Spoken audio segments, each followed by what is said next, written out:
this out of my way here. Okay.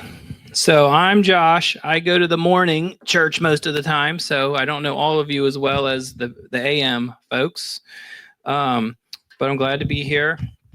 And Jeff wanted me to talk to you guys to talk about why I'm so obnoxious about the building of disciples. And I don't know if you guys know, but that's on Mondays. That's the sort of thing that I'm involved with here is the disciple building.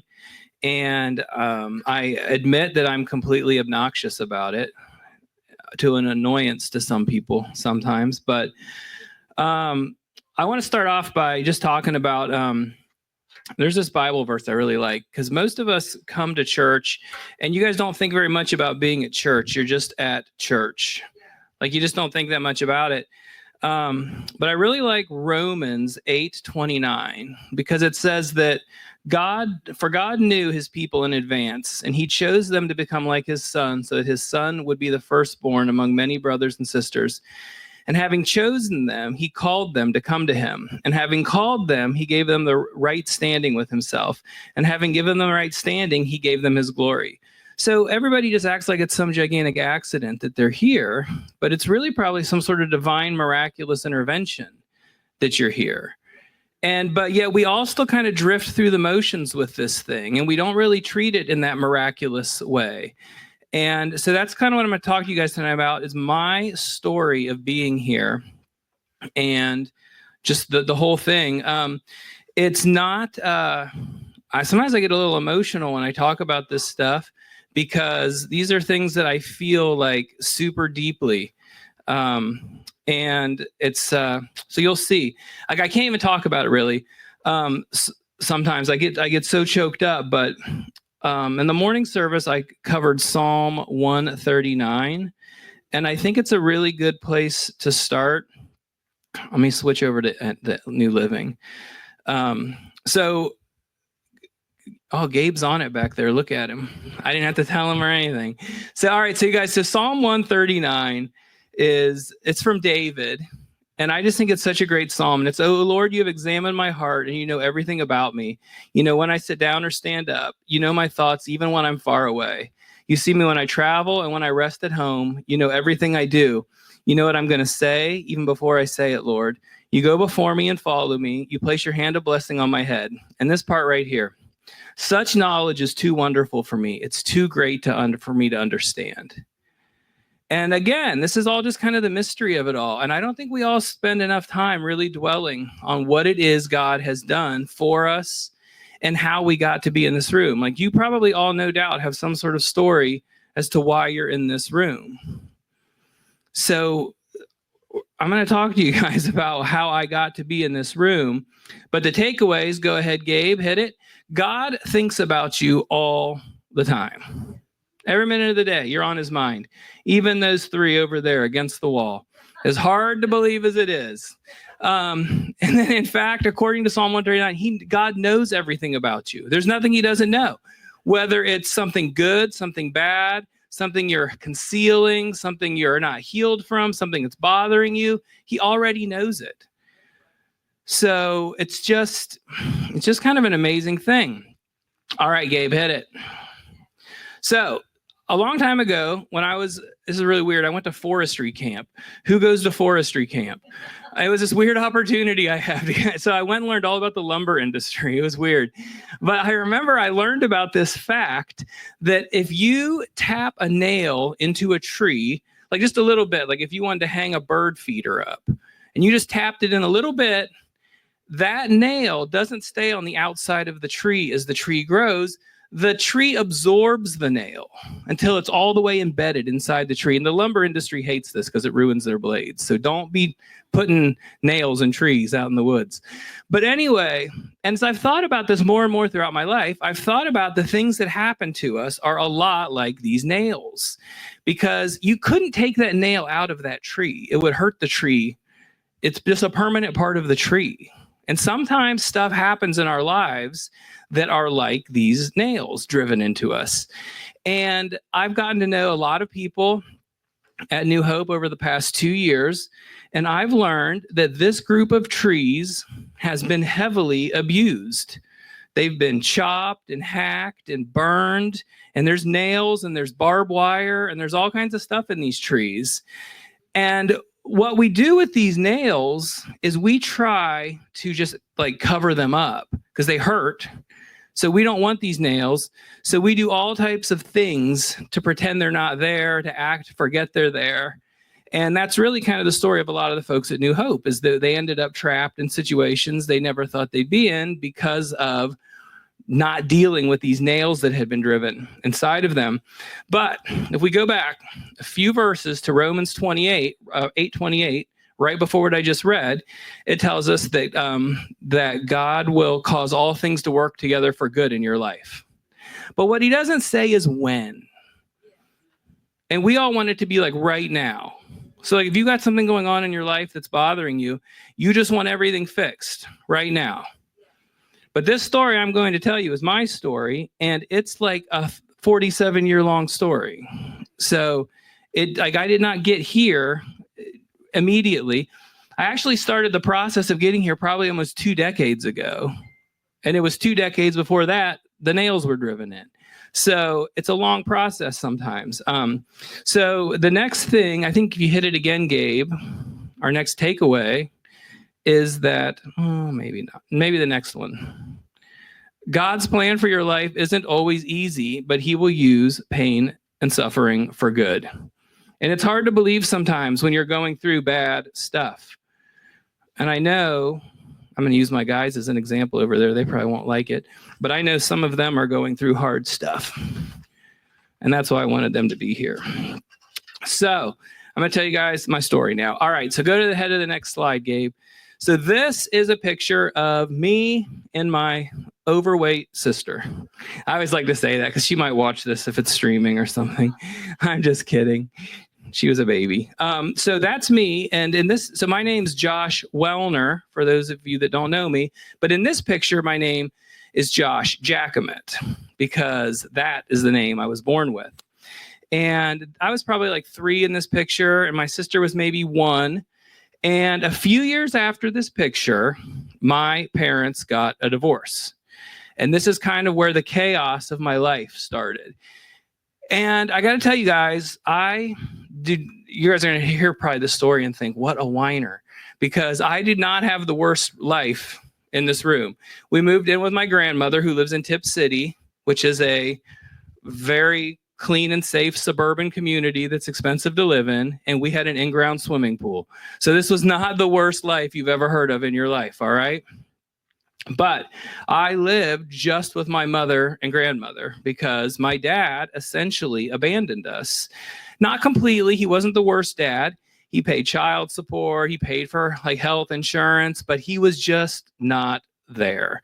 We'd see him maybe at Christmas, maybe our birthday, maybe some other random time throughout the year. And the most damaging thing, I had 2 older brothers from the first marriage he destroyed. And my brothers lived in Piqua, and we lived in Tip City, and my dad lived south in Kettering, but he worked in Piqua. So he drove past all of us every single day on the way to work.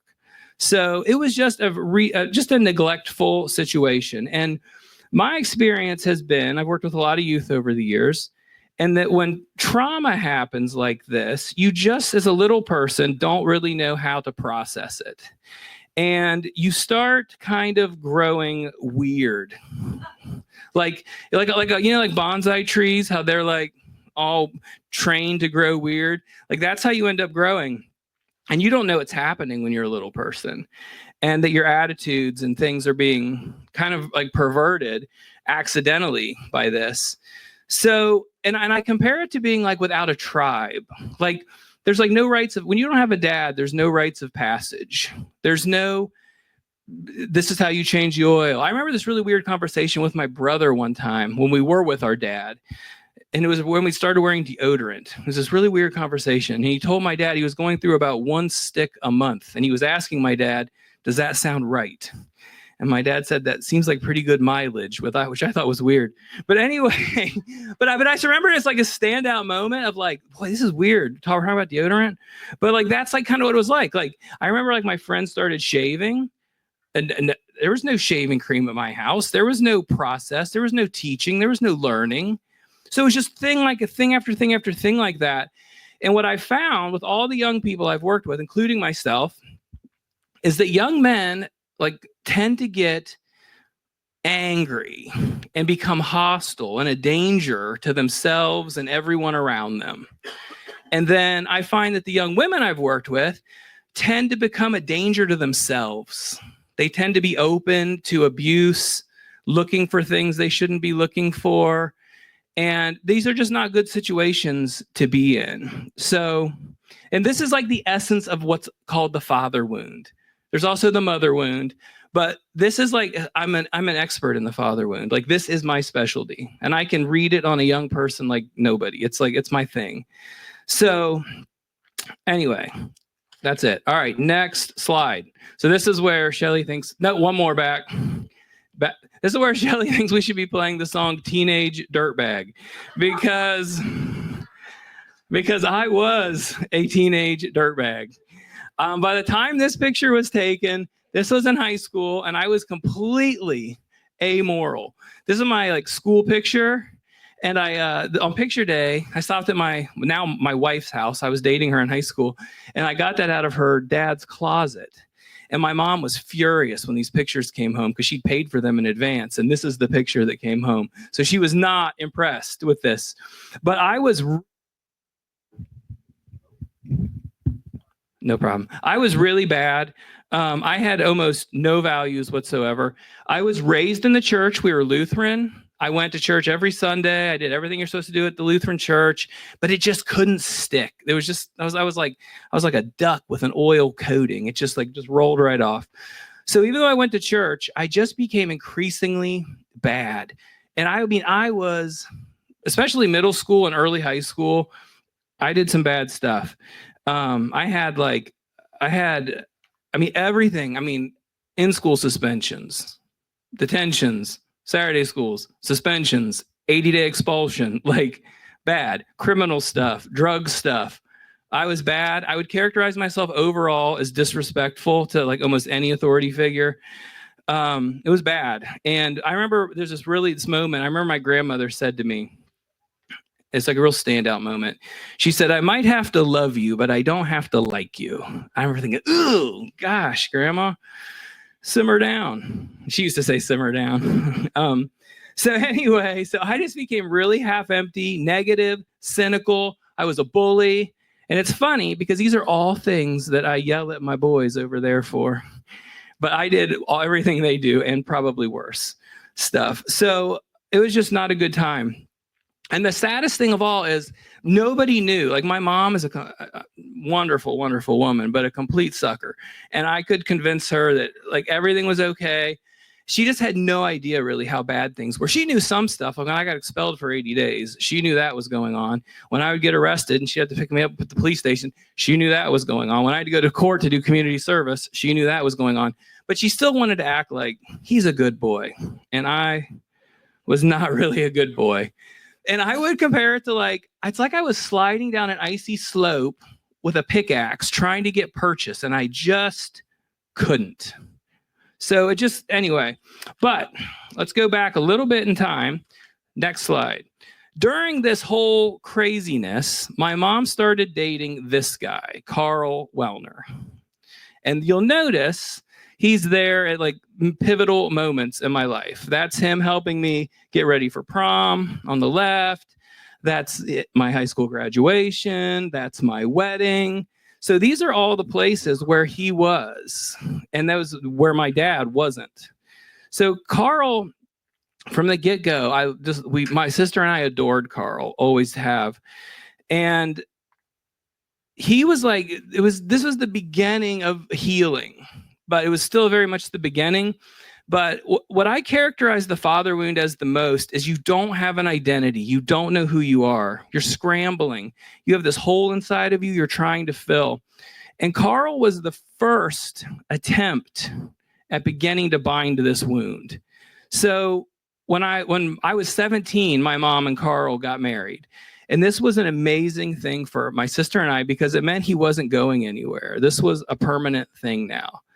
And we were like, it was just like ridiculous joy over this. But and I think the thing that's so crazy is that he wanted to adopt us right away, but my dad would not allow it, because he wanted to. It was just so weird. Like, he wanted to be this neglectful parent. I don't know what it was. So he would not allow us to be adopted. So when I turned 18, since I'm older than my sister, we decided to change my name to Wellner. So it wasn't a legal adoption, but in my opinion, it was the equivalent. And my dad was really upset about it. It was a really weird conversation. It was right before I was going to graduate from high school. And I called him and told him, Carl's adopting me, because he's always been there. And my dad was not happy. And he knew, and my wife and I got married a month after high school. And he started he said, what do you need? Do you need money for a car? Do you need money for college? And I was like, no, I don't need anything from you, nothing. So it was kind of, it closed the door for a while. We didn't talk for like 6 years after this. But overall, it was a positive move, in my opinion. And the thing about Carl Wellner is that it's just it's amazing to me.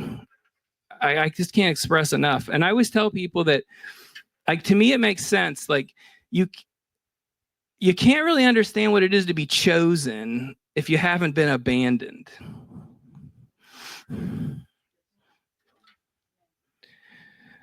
And so it was just kind of amazing. But anyway, even with all of that, I was still a disaster. I mean, just a complete disaster inside.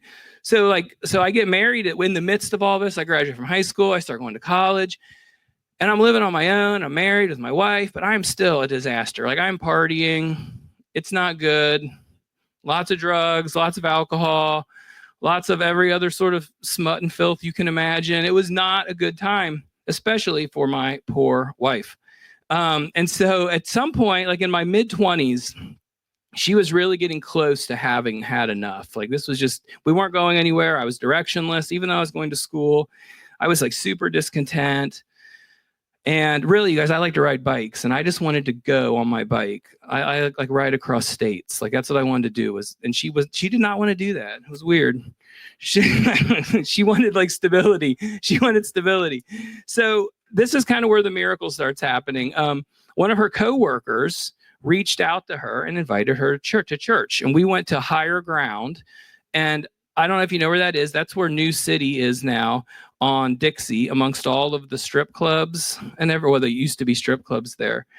And so she went, and she really liked it. And she said, you got to come try out this church. And I thought, nah, I don't think so. I'm not interested. But I did. And it was different. Pastor Peter was a very, very different type pastor. And I kind of accidentally got hooked. And so we were still partying on the weekends and going to church, and we'd stink really bad probably from whatever we were doing the night before. But it was just a different type of place. And I loved Higher Ground. It was a lot like this. It was an urban and suburban church. It was rich. It was poor. It was white. It was black. It was just a really great place. And it was super aggressive with being out in the community and do-gooding. So hit it, Gabe. So next, we start volunteering at this nonprofit that our church had.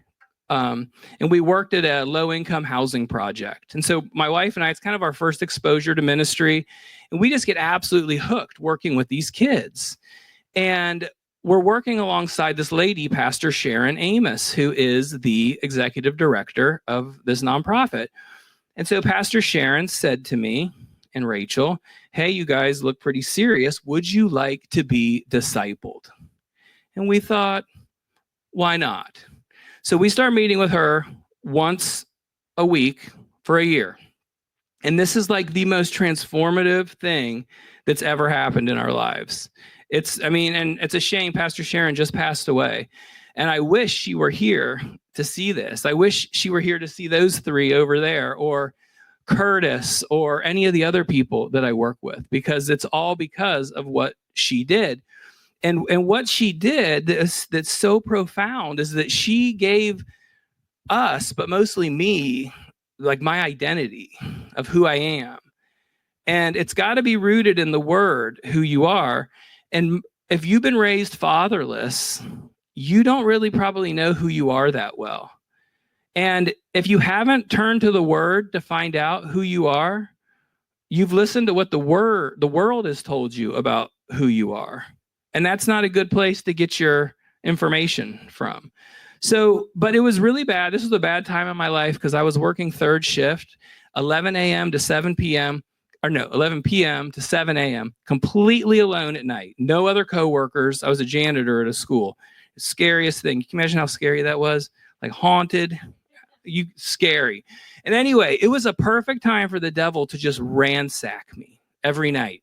Like every time I'd start to get some security in my faith, and I had all this bad stuff. I had like stuff I couldn't fix I had done in the past, like stuff that I just had to be forgiven for. That there was nothing I could do about. This had to be forgiven, and I just could not let that be. I felt like this is not, like I have got to do something. So anyway, I was struggling alone with all of this. And finally, one day, I was having like a mental breakdown, and I had to just barf all of it out on Pastor Sharon. It was horrible stuff I told this little old lady. I mean, just awful, awful things I told her. But the power of I call it like the grand purge of barfing everything out on someone is it breaks the power of it, because then when you're being lied to, you have a person to go to who you can say, this is what I'm hearing. And then that person can speak the truth to you. So Pastor Sharon was really what like started turning the corner for me and helped me to figure out who I am, and just and everything else has just grown from that point. But I am like a spiritual I'm dim-witted when it comes to these things. Like academically, I'm pretty sharp, but when it comes to spiritual stuff, not so much.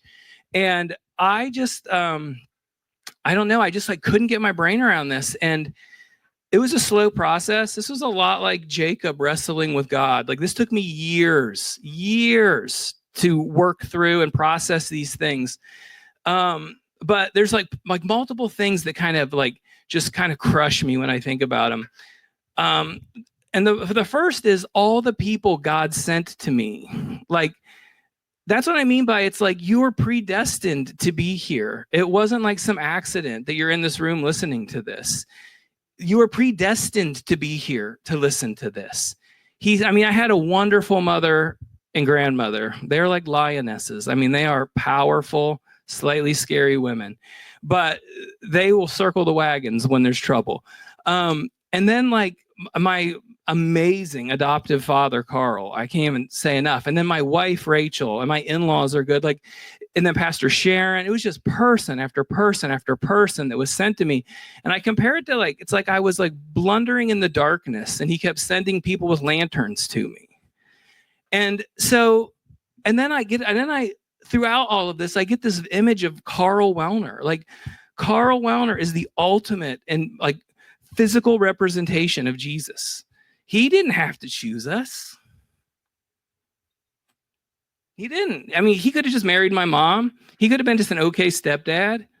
It's just like, it's flabbergasting to me. Like I can't even think about it. I can't even talk about it. I usually tear up. This has gone way better than this morning. So I just like, so these are the things. But so my takeaway from all of this though is, so what? So you're telling me God went to all of these lengths, all of this to have me, and my responsibility is to come to church on Sunday. I mean, is that really what this is about? Like he went to all this length to get you all in here, and your debt to him is I kind of half-heartedly come to church on Sunday, only if the weather's good and there's not a football game on. I mean, is that really what this is about?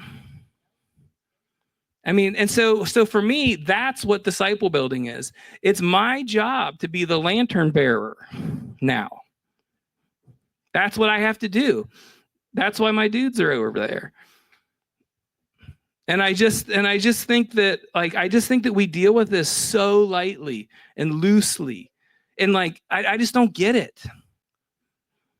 I don't understand like what we're doing as a church when we're not intentionally seeking the lost and building disciples. And then a lot of people, like you guys, I've been doing this a really long time. Like we're talking 2 decades now. So like this, I'm not a rookie. So a lot of people here have not had this full experience that I've had. And some of you are way further back on the process. But I think if you want to overcome, like I'm a believer that we are constantly moving towards God or away, but there is no static hold. And you're fooling yourself if you think you can just stay somewhere. You're either moving towards him or away from him constantly. And to me, disciple building is the way I keep moving forward. And that's what I want, is to move forward. So I think the question that like Jeff and I wanted everybody to think about through this is like where are you? Like who here has father wounds? I assume there's a lot of people at New Hope that have father wounds. And I assume they're unaddressed, a lot of them. And I assume a lot of you with father wounds have used things to cover those wounds. And then what we do is, rather than dealing with the wound, we deal with the symptoms. So you're in recovery. And it becomes all about your recovery. And I'm not saying recovery is not important. So don't mishear me. Recovery is important. But whatever you're recovering from is a symptom of the wound. It isn't the wound. And this is, I think, what our challenge is. So how as a body do we say, first of all, do we just self-identify as this is what that's me. I'm struggling. I have this problem. And then how do we put people into relationships that we can begin addressing this? So that's what Jeff and I want from this. We want people to say, yeah, I have to do more than go to church on Sunday. And I always tell people this, you guys, and I'm not disrespecting church, but I would dump church like a hot potato for disciple making. This is not what it is for me. I mean, Sunday is something I do, but disciple making, like those guys over there, are where it's at for me. So that's kind of our challenge to everybody, is to really identify, where are you and how can you get involved? So next slide, Gabe. Oh, you guys, I've totally messed this up. Look, I forgot all about the bushel. So I forgot all about the bushel. I got off on a tangent. So you guys, it says that no one lights a lamp and then hides it or puts it under a basket. Instead, a lamp is placed on a stand, or the light can be seen by all who enter the house. The King James, you guys, calls it a bushel. And I think that's way funnier sounding. So I like to say no one puts it under a bushel. And this morning we said that New Hope is going to be a bushel-free church. This is bushel-free. There's no putting our lights under bushels. Okay? So we can't be doing that. If God's done something for you, I mean, I hate to say you owe him, but you owe him. You owe the people around you. Hit it, Gabe. So your life and your testimony are your light. So all those nails that have been driven into you, all of those things, like for me, like I always tell people, it's like a tuning fork. Like when I met these guys at the bike park over here, like my tuning fork was like, because theirs is doing the same thing, because they're like me. And I know who they are because of what I've been through. So your life, you have to use it. Next. So to keep the story of your transformation to yourself, it would be a waste. Why go through all this torment for nothing? And then lastly, you're called to use your story to make disciples. So one more.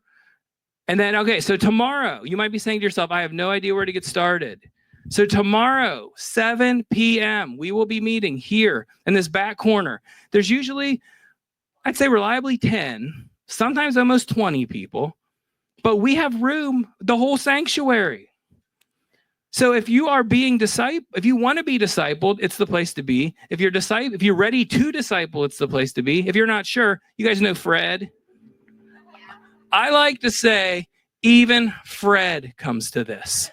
So if even Fred is coming to this, what excuse could anyone have? So, all right. So can I pray real quick? And then, all right. So Jesus, I just want to take a minute to thank you for this opportunity to tell my story. And I'm so grateful for everything you've done in my life and for all the people you've connected me with here. And I just pray that, I don't know, something radical moves in the hearts of the people at New Hope, and that we just become a completely different type place where it's more than Sundays. And it's like an all week, every day, everywhere we go, obsession with how we just like go find those people in the darkness. So I just thank you for everybody here and for the opportunity, and pray that in Jesus' name, amen.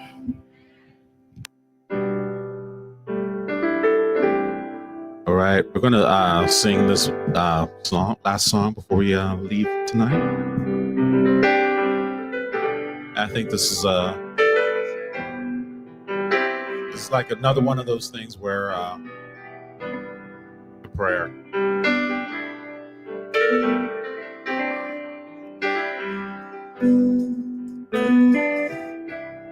I'm praying God come and turn this thing around. God turn it around. God turn it around. God turn it around. Come along the name that changes everything. God turn it around. God turn it around. God turn it around. All of our hope is in the name of Jesus.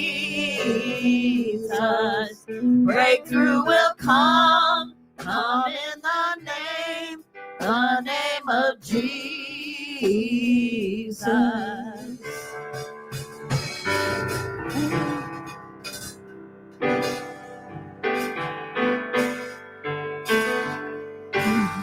We go, and I'm praying God come and turn this thing around. God turn it around. God turn it around. God turn it around. I'm calling on the name that changes everything.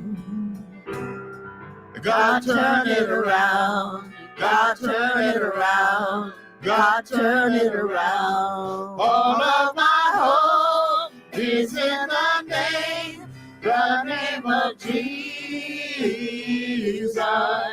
Breakthrough will come in the name of Jesus.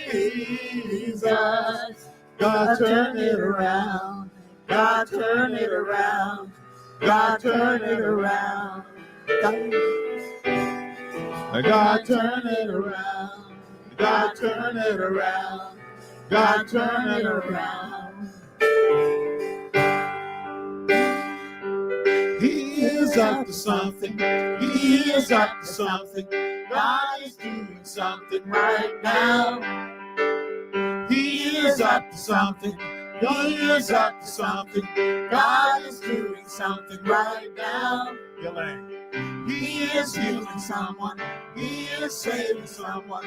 God is doing something right now, right now. He is healing someone. He is saving someone. God is doing something right now. Mountains. He is moving mountains, making a way for someone. God is doing something right now, right now. He is moving mountains, making a way for someone. God is doing something right now, right now. He is moving mountains, making a way for someone. God is doing something right now, right now. He is moving mountains, making a way for someone. God is doing something right now. All of my hope is in the name of Jesus. Breakthrough will come in the name of Jesus. God turn it around. God turn it around. God turn it around. God turn it around. God turn it around. God turn it around.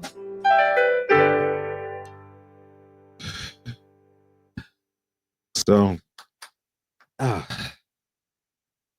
I'm gonna try something little different. For a benediction, I'm gonna sing it, and I think you'll figure out exactly what it is.